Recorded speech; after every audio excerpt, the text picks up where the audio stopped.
ये बस्ती एशिया का दिल है।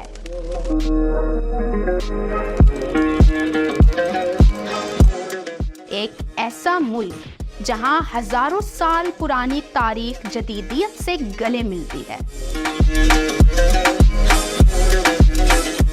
अजीम फातहीन और सिपा सलारों का मस्कन उज़्बेकिस्तान।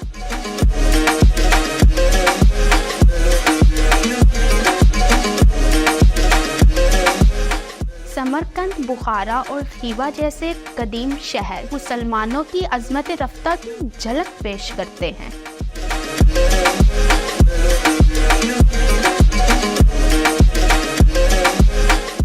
और दारुल हुकूमत ताशकंद एक पुल की मानंद कदीम विरसे को जदीद दौर से जोड़ता है।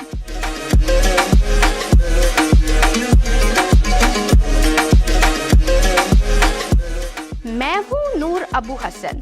इल्म और मारिफत की सरजमीन उज़्बेकिस्तान में खुशामदीद। आइए मैं आपको ले चलती हूँ इस शानदार उज़्बेकिस्तान की सैर पर, जहाँ के रस्म व रवाज, त्यौहार, खाने, मशरूबात और तर्ज़ ज़िंदगी को हम करीब से जानेंगे। ये सब और बहुत कुछ आपको मिलेगा हमारी मुनफरिद मालूमाती और दिलचस्प वीडियोस में। तो अभी लाइक, फॉलो और सब्सक्राइब कीजिए और जुड़े रहिए ताशकंद उर्दू के साथ।